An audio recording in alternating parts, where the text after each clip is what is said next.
বিয়ের পর যদি শুনি স্বামী অন্য মেয়ের প্রতি আসক্ত, তাহলে কি ছেড়ে দিব? যদি বাচ্চা থাকে ছাড়বা না, যদি বাচ্চা না থাকে তাহলে পিটাবা। পিটানোর তো অনেক ধরন আছে, শরীরে আঘাত দিয়ে না, মানসিক ভাবে।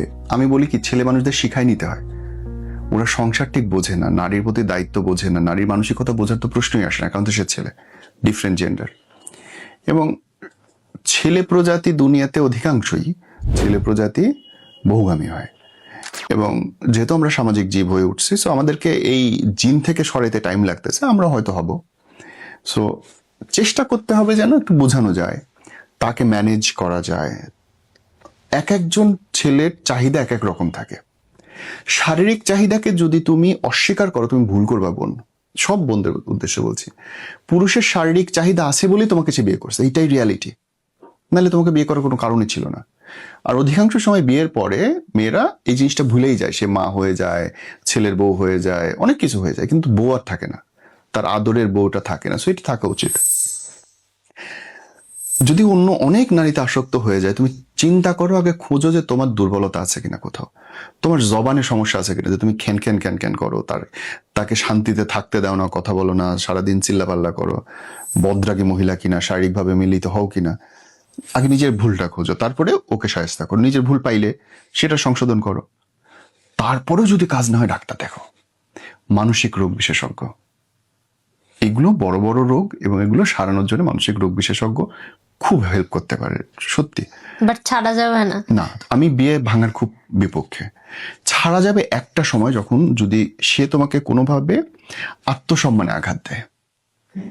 ঠিক ওই একটা পয়েন্ট আমি বলি, যে আত্মসম্মানে যদি কেউ আঘাত দেয়, তাহলে তুমি ছেড়ে দিবা। এছাড়া ছাড়তে হয় না সোনা। ছাড়া খুব সোজা, যে কোনো সময় যে কোনো কিছু ছেড়ে দিতে পারবা। কিন্তু একটা জিনিসকে শেষ পর্যন্ত একসাথে যাওয়া, রিলেশনশিপ টানা, এটাই সফলতা, এবং এটাই জরুরি। রাগ হইলে আমার মাথাটা কোনোভাবেই ঠিক থাকে না।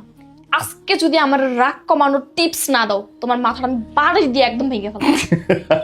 কাম ডাউন, কাম ডাউন। শোনো, তুমি সহ যাদের অতিরিক্ত রাগ, যাদের মাথা গরম হয়ে যায়, আগুনের মতো টকবক টকবক করে, তাদের জন্য একটা টিপস দিবে ভাই, সারা জীবনে সব রাগ জলবৎ তরলং হয়ে যাবে, মানে পানির মতো ঠান্ডা হয়ে যাবে।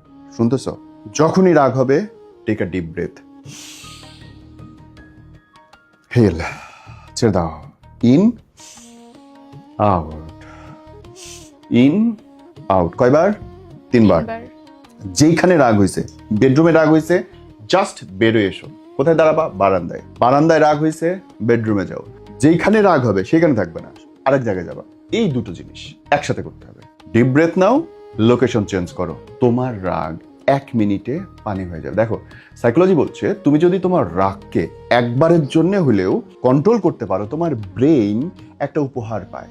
সে মনে করে যে রাগটা সহজে এইভাবে কমানো সম্ভব, এবং তুমি আজকে করবা, কালকে করবা, পরশু করবা, টরশু থেকে অটোমেটিকলি তোমার ব্রেন রেডি হয়ে থাকবে। রাগ হইলেই সে চিন্তা করবে যে রাগ হয়েছে, ইটস ওকে, পরে হয়তো ঠিক হয়ে যাবে। একটা ভালো কোনো পথ খুঁজে বের করবে ব্রেন ওই পরিস্থিতি নিয়ন্ত্রণের জন্য। এই ভিডিওটা ওয়ালে শেয়ার করো, তোমার রাগী বন্ধুদের, রাগী পার্টনারের খুব কাজে আসবে, এমনকি নিজেরও কাজে আসবে পরে। Take deep breath and change your location, that's it.